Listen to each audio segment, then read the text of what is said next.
There was a time when I truly believed I had done everything right. I raised my son with love. I worked hard. I sacrificed more than I can count. Like most mothers, I never kept score. I never expected anything in return. I thought that was what family was. When my husband passed away years ago, the house became too quiet. Every room echoed with memories. Every chair reminded me of someone who was no longer there. So when my son suggested that I move in with him and his wife, I felt grateful. "It'll be good for all of us," he told me, and for a while it was. I tried my best not to be a burden. Every morning I woke up before everyone else. I made coffee, I folded laundry, I washed dishes before they piled up in the sink. If dinner needed preparing, I helped. If groceries needed carrying, I carried them. I wasn't trying to earn my place. At least, that's what I thought. I simply wanted to help. I wanted them to know I appreciated having a roof over my head. For the first year, things felt normal. Then little things started changing. At first, it was so small that I almost ignored it. A conversation that suddenly stopped when I entered the room. A glance exchanged across the dinner table. A smile that disappeared a little too quickly. I told myself I was imagining it. I thought maybe I was becoming overly sensitive. After all, getting older has a way of making you question yourself. But the feeling wouldn't go away. Some evenings, I would hear whispered conversations behind closed doors. The moment my footsteps approached, silence followed. Complete silence. I would stand there for a second, staring at the hallway wall. Then I'd quietly walk away, pretending not to notice, pretending it didn't hurt. My daughter-in-law became distant, not openly cruel, just cold. A different kind of pain, the kind that hides behind polite words, the kind that makes you feel unwelcome without ever saying it aloud. I started eating dinner faster, talking less, spending more time alone in my room. I thought if I made myself smaller, things would improve. I thought if I stayed out of the way, peace would return. But it never did. One afternoon, everything changed. It was an ordinary day. The sun was shining through the kitchen window. I remember because the light fell across the table exactly the way it always did. Nothing felt unusual. Nothing warned me. My son came home early from work. His wife was already waiting in the living room. The moment I saw their faces, my stomach tightened. Something felt wrong. Very wrong. "Can we talk?" my son asked. 3 simple words, but somehow I already knew. I sat down slowly. My hands were shaking. Neither of them looked me in the eye. That hurt more than anything. Then came the words I never thought I'd hear. "We think it's time for you to find another place to live."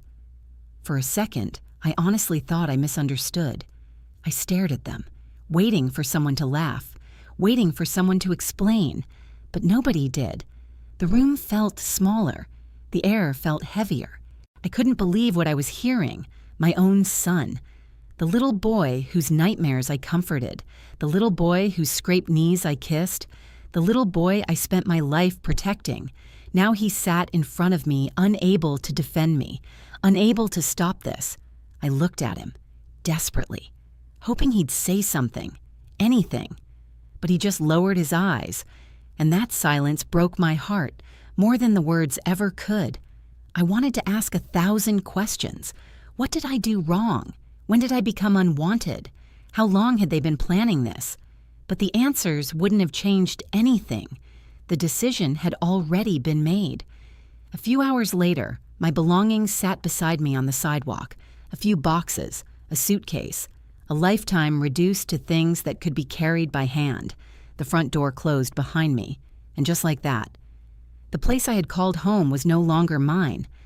I stood there staring at the house where I celebrated birthdays, shared meals, laughed with family. Now it looked different, like it belonged to strangers. The wind moved through the trees, cars passed by, life continued as if nothing had happened. But inside me, everything had changed.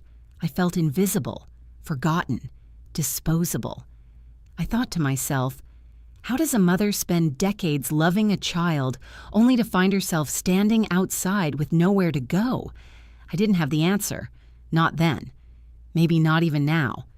But as I picked up my suitcase and started walking away, I noticed something sticking out from one of my boxes. An old painting. A painting I hadn't looked at in years. At the time, it seemed like just another forgotten possession. I had no idea that small, dusty painting was about to change everything. The night after I was forced out of my son's house, I barely slept. I sat on the edge of a narrow bed in a small motel room, staring at the faded wallpaper. The room smelled of old carpet and cleaning chemicals. Outside, headlights passed across the curtains every few minutes. Inside, all I could hear was my own breathing and my thoughts, so many thoughts. I kept replaying that afternoon in my mind, the way my son avoided looking at me, the way my daughter-in-law folded her arms and stood quietly beside him, the way the front door closed behind me, over and over again, like a wound that refused to stop bleeding. I thought to myself, how did my life become this? Just a few years earlier, I had a family, a place at the dinner table, a purpose. Now I was counting every dollar in my purse, trying to figure out how long I could survive. The truth was simple. I didn't have much. My savings were small. Most of what I had spent years collecting had been left behind or packed into a few boxes, a lifetime reduced to cardboard and tape. Each morning, I searched for ways to stretch what little money remained. I skipped meals. I walked instead of taking buses. I avoided looking into store windows because I couldn't afford anything inside. Still, I refused to beg. I refused to surrender my dignity. That was one thing nobody could take from me, not even now. A few days later, I sat beside my belongings in a storage unit I could barely afford. The metal door rattled in the wind. Dust floated through the sunlight.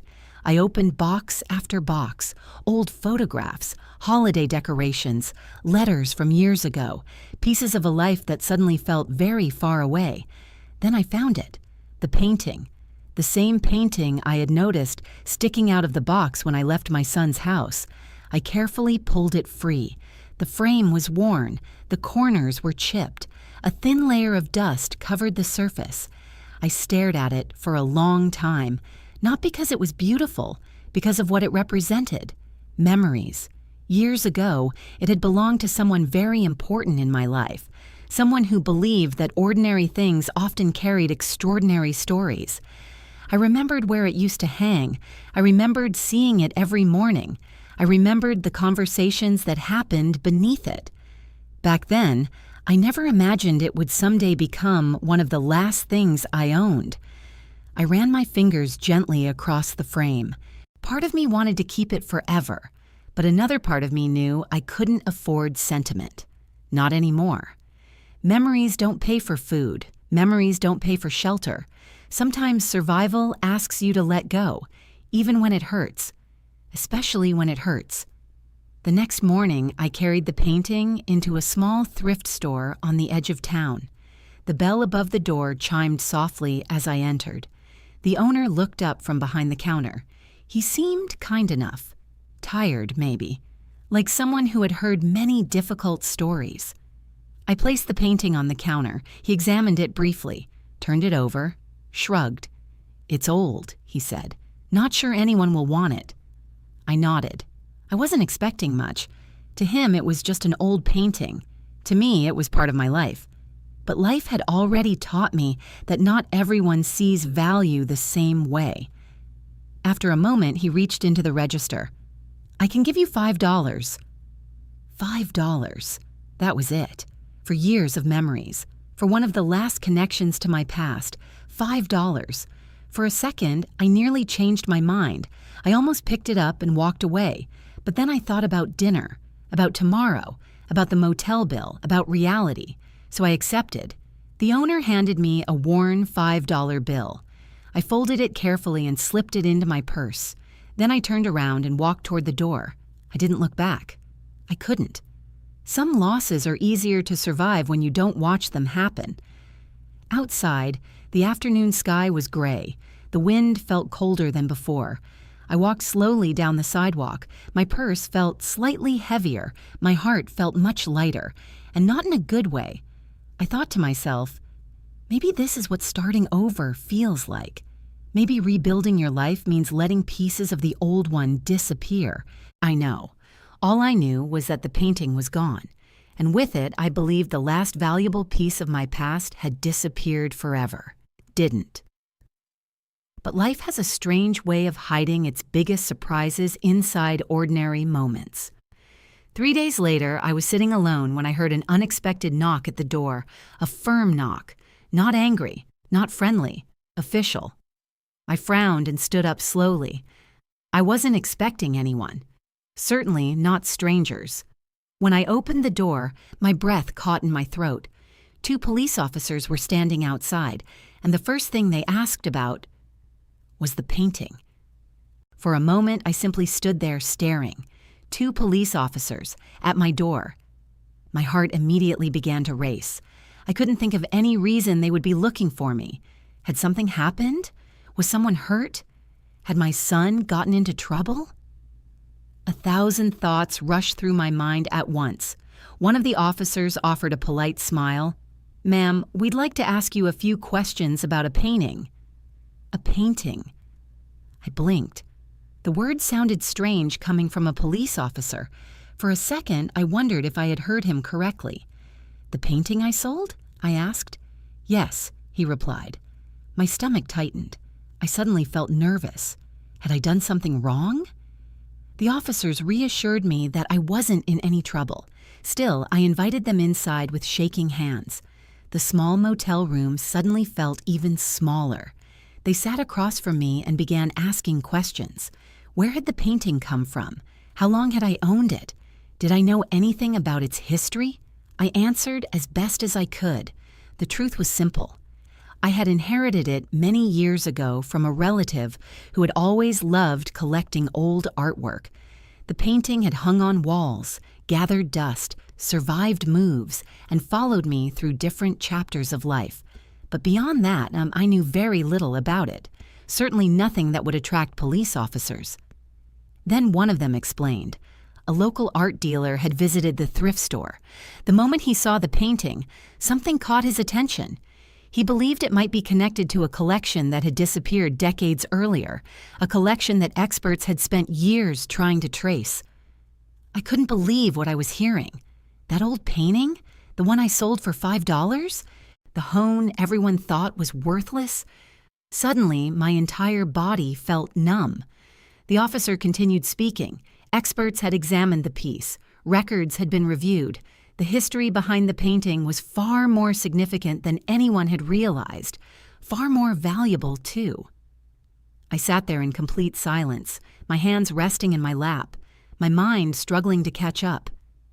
A few days earlier, I had been worried about buying groceries. Now strangers were telling me that a forgotten painting from my storage box might be worth more than I could ever have imagined. Life can change quickly, sometimes in beautiful ways, some empties in painful ways, and sometimes both at once. As investigations continued, more information surfaced. The painting had been legally passed down through generations. There had been no wrongdoing, no crime. The officers simply needed to verify its history and ownership. Eventually, arrangements were made. The painting's true value was confirmed. When I learned the amount, I honestly thought there had been a mistake. It wasn't just valuable. It was life-changing. For the first time in months, I felt something I hadn't felt in a very long time. Relief, real relief, the kind that allows your shoulders to finally relax, the kind that lets you sleep through the night. I found a small apartment of my own, nothing fancy, just a quiet place with sunlight coming through the windows, a place where nobody made me feel unwelcome, a place where I belonged. I bought secondhand furniture, hung simple curtains, placed family photographs on the shelves. Slowly, piece by piece, it began to feel like home, my home. Not because someone allowed me to stay there, because I had built it myself. Several weeks later, my phone rang. The caller ID showed my son's name. I stared at the screen for a long moment. Part of me wanted to ignore it. Part of me wanted answers. Eventually, I answered. His voice sounded different, quieter, nervous. He told me he was sorry. He admitted he should have stood up for me. He admitted he had failed me.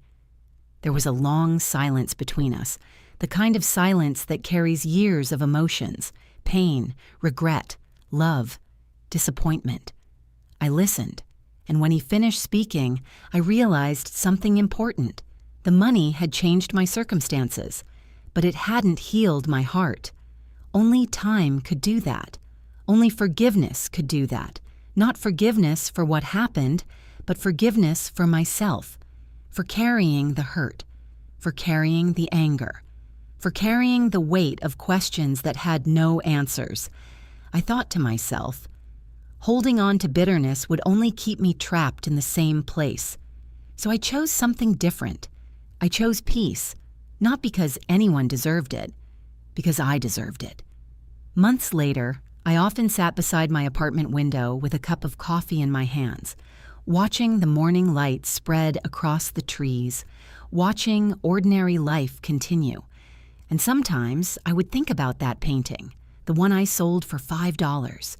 People often assume the painting saved my life, but the truth is more complicated. The painting gave me financial freedom. What truly saved me was discovering my own worth. After being rejected, after being abandoned, after losing almost everything, I finally understood something that no amount of money could ever buy.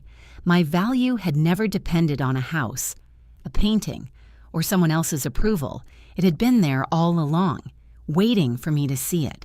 And as the sunlight filled my little apartment each morning, I smiled quietly to myself, because for the first time in a very long time, I wasn't just surviving. I was finally home.